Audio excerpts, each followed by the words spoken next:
Международный союз детских общественных организаций положительно оценил развитие досуга и самоуправления школьников в Коми. За это его председатель Алексей Волохов вручил в рамках форума образования и государства общества награду региону. К слову, теме досуга была посвящена и отдельная дискуссионная площадка. Всего у нас работает 26 пилотных школ российского движения школьников. Последние 1,5-2 года значительно активизировалась деятельность и Коми ассоциации детских организаций, и российского движения школьников. Все это благодаря поддержке управленцев, Министерства образования.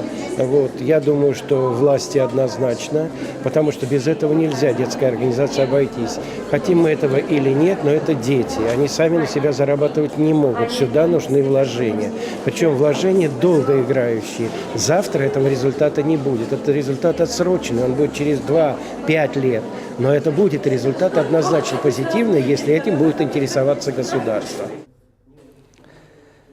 По словам федерального эксперта, ресурсы, потенциал детского движения пока используются минимально, но за 2-3 года возможности должны расшириться.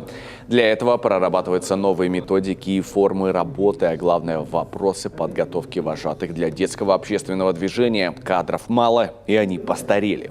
А для подготовки молодых нет программ. Для сравнения, у пионерской организации было 25 вузов, где обучались вожатые и организаторы работы с детьми.